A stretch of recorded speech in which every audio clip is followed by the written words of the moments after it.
Hello everyone, నేను ఒక short video post చేశాను కదా, దాని కంటిన్యూషన్ అనమాట. ఇది ఆల్రెడీ నేను చెప్పాను కదా నాకు విటమిన్ డి డెఫిషియన్సీ వచ్చిందని చెప్పేసి, దానికి సంబంధించిన లక్షణాలు ఎలా ఉంటాయని చెప్పేసి ఈ వీడియోలో అయితే చెప్తాను. లాస్ట్ వరకు చూసేయండి. ఇక్కడ మీకు ఒక చార్ట్ అయితే డిస్ప్లే చేస్తాను, అది చూసేయండి. చూస్తున్నారు కదా, ఇదే విటమిన్ డి డెఫిషియన్సీ చార్ట్ అనమాట. ఇందులో ఒక్కటి తప్ప మిగిలినవన్నీ నాకైతే వచ్చాయి. ఆ ఒకటి ఏంటంటే డయాబెటీస్ తప్ప మిగిలినవన్నీ వచ్చాయన్నమాట. ఎక్కువగా నన్ను ఇబ్బంది పెట్టినవి ఏంటి అంటే బ్యాక్ పెయిన్, ఇంకా బాడీ పెయిన్స్ అనమాట. చాలా ఇబ్బందిగా ఉండేవి, అంత విపరీతమైన బాడీ పెయిన్స్ అయితే నాకైతే కాల్షియం డెఫిషియన్సీ వల్ల ఈ ప్రాబ్లమ్స్ వస్తాయని తెలుసు. నేనైతే అదే అనుకున్నాను అనమాట.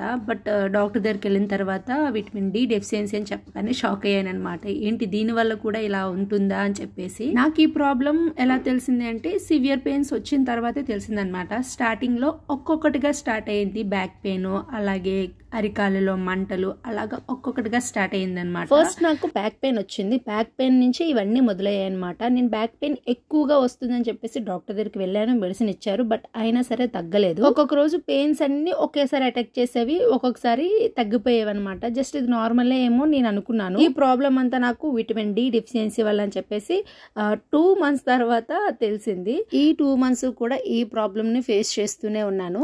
ఈ చార్ట్ లో ఉన్న ప్రాబ్లమ్స్ తో పాటు అడిషనల్ గా నాకు ఎక్స్ట్రా కూడా వచ్చినాయి. అవేంటి అంటే అరికాల్లో మంటలు, ఇంకా హెయిర్ ఫాల్ అనమాట. చాలా ఎక్కువ హెయిర్ ఫాల్ అయ్యేది. నాకు హెయిర్ ఫాల్ అనేది అంత ఎక్కువగా ఉండేది కాదు, ముద్దల కింద వచ్చేసేది అనమాట. నాకు అర్థం కావట్లేదు, బట్ ఏదో జరుగుతుంది, నా బాడీలో ఏదో ప్రాబ్లం వచ్చింది అని అనుకుంటున్నాను. మా హస్బెండ్ కి ఇవన్నీ చెప్తే తను అనేవారు, ఆల్రెడీ డాక్టర్ దగ్గరికి వెళ్ళాం కదా, మెడిసిన్ ఇచ్చారు, మెల్లమెల్లగా తగ్గుతుంది, వెంటనే జరిగిపోవాలంటే అవ్వదు కదా అని చెప్పేవారు అనమాట. లాస్ట్ కి సివియర్ పెయిన్స్ వచ్చిన తర్వాత వేరే డాక్టర్ దగ్గరికి వెళ్ళాము. అప్పుడు వెంటనే వాళ్ళు బ్లడ్ టెస్ట్ చేసి ఇలా అని చెప్పారనమాట. ఇదంతా మీతో ఎందుకు షేర్ చేసుకుంటున్నానంటే ఇది ఎవరికైనా యూజ్ అవుతుందేమో అని చెప్పేసి షేర్ చేస్తున్నాను, అంతేగాని వేరేగా అయితే ఏమనుకోవద్దు. టైంకి ఫుడ్ తినాలి, అందులోని విటమిన్స్ ఉన్న ఫుడ్స్ తీసుకోవాలన్నమాట. ఫాస్ట్ ఫుడ్స్ అవి ఏమీ కాకుండా. నాకైతే ఈ విటమిన్ డెఫిషియన్సీ అనే ప్రాబ్లం ఇప్పటి వరకు ఎప్పుడూ రాలేదు, ఇదే ఫస్ట్ టైం రావడం అనమాట. బిఫోర్ మ్యారేజ్ మా ఇంట్లో అంటే మా అమ్మ వాళ్ళ ఇంట్లో ప్రతిదీ తినేవాళ్ళం అనమాట, అది ఇది అని కాదు.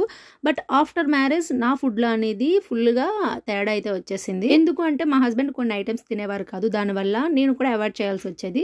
మా హస్బెండ్ అనేవారు నేను తినకపోయినా నువ్వు తినే అని చెప్పేసి. బట్ ఇద్దరికి ఒకటే ఉంటే సరిపోతుంది, రెండు చేయడం ఎందుకని చెప్పేసి చేసేదాన్ని కాదు. చూస్తున్నారు కదా ఇక్కడ ఎన్ని టాబ్లెట్స్ ఉన్నాయో, ఇవన్నీ కూడా డాక్టర్ గారు నాకు ఇచ్చిన టాబ్లెట్స్ అనమాట. తీసుకోవాల్సిన ఫుడ్ సరిగ్గా తీసుకోకపోతే ఈ ప్రాబ్లమే ఫేస్ చేయాల్సి వస్తుంది. ఇవన్నీ కూడా విటమిన్స్ కి సంబంధించిన టాబ్లెట్సే. ఇక్కడ చూస్తున్నారు కదా, ఇవి వచ్చేసి వీక్లీ వన్స్ వేసుకోవాల్సిన టాబ్లెట్. ఇంక ఈ టాబ్లెట్స్ అయితే ఆల్రెడీ అయిపోయాయి, మార్నింగ్ ఈవినింగ్ వేసుకోవాల్సినవి అనమాట, ఇంకా అవసరం లేదన్నారు.